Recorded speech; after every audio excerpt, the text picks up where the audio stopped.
Di tahun ke-8 saat Junius Wedus memegang tongkat kekuasaan di negeri Konoha, dinasti Dungo yang ia bangun pun tampak menjulang dari kejauhan.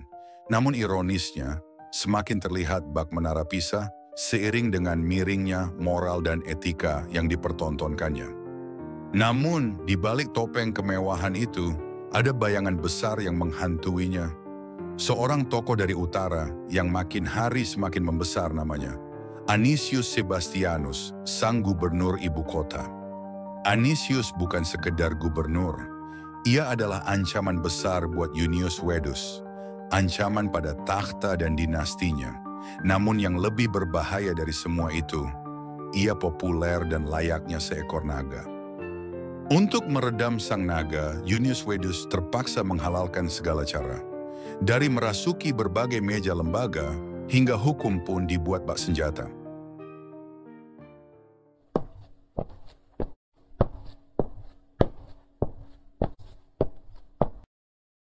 Firlinus, aku mau tahu kondisi sang naga saat ini. Apa dia sudah dieksekusi dengan menggunakan pedang Formula E sesuai perintahku?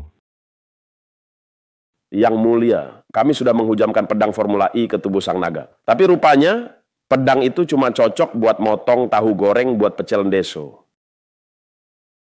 Tebas aja sayapnya, biar dia nggak bisa lagi terbang tinggi kayak pedagang sang pisang yang numpang jet pribadi. Sayapnya sudah kami bidik, tapi malah kibasannya yang menghantam kami duluan. Pedang Formula E kami sudah patah dan hancur, seiring hancurnya harga diri kami. Yo wes, kalau pedang Formula E-mu udah nggak mampu lagi, aku sing terpaksa ngutus seekor gajah untuk melawannya.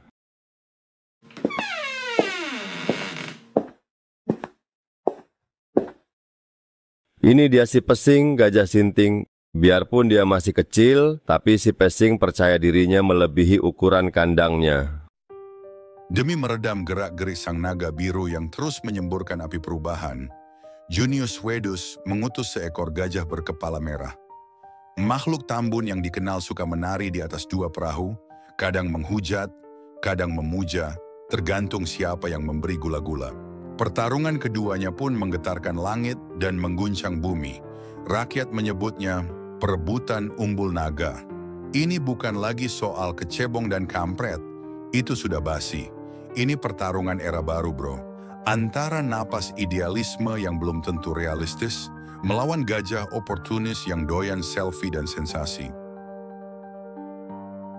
Tahun pun berganti, sang Wedus lengser dari tahtanya, dan warisannya diteruskan oleh sang putra mahkota, Brutus Samsulus. Meski sudah lengser, Junius Wedus masih mampu nyalain kompor di dapur kekuasaan dari desa Solamus. Namun ada satu hal yang menambah kegusarannya. Thomas Libertinus, mantan penjaga lumbung imperial, kini membelot ke sang naga. Pak Udin, kowe kuangkat jadi kepala Popcorn Imperium, bukan karena kemampuanmu tapi karena kowe adiknya TB Udinese. Sekarang saatnya kowe tunjukin loyalitasmu yang sesungguhnya. Loyalitasku kepada Yang Mulia tak akan pernah luntur seperti pewarna mebel dan furnitur buatan para pengrajin dari desa Solamus. Thomas Libertinus, si mantan penjaga lumbung imperial, dia sudah masuk ke dalam pelukan sang naga. Aku sangat khawatir, Le. Rasa kekhawatiran Yang Mulia juga kekhawatiranku. Apa titah Yang Mulia atas rasa khawatir itu? Seharusnya kowe udah pasti paham dan ngerti dari kata khawatirku itu, Le. Paham Yang Mulia. Yang tersirat jauh lebih tajam daripada yang terucap.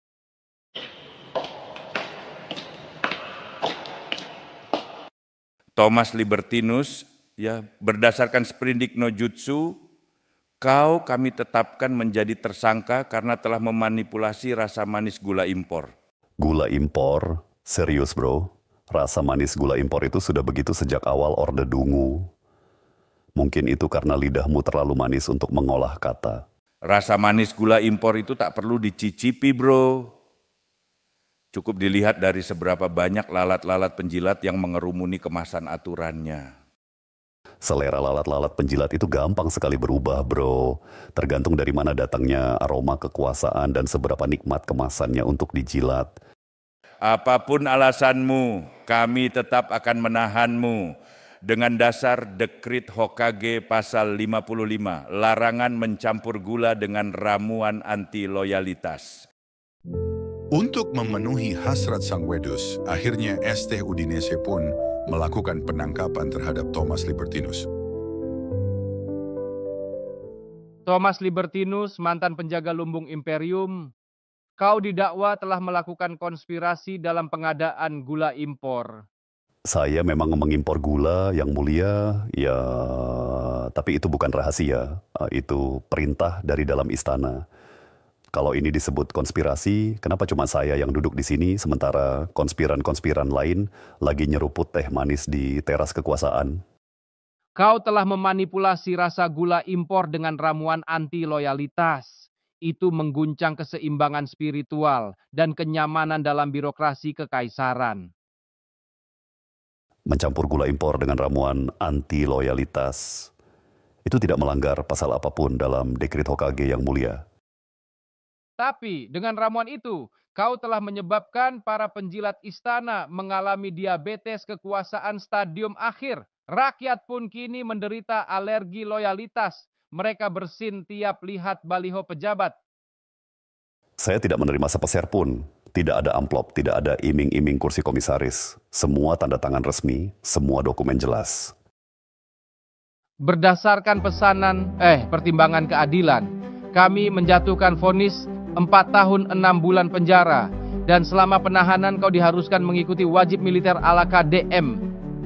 Thomas Libertinus akhirnya divonis 4 tahun 6 bulan penjara lewat Dekrit Hokage pasal 55, larangan mencampur gula impor dengan ramuan anti loyalitas. Ia ditarik ke dalam pusaran persekusi, bukan karena makar atau konspirasi, tapi karena berani berbeda opini.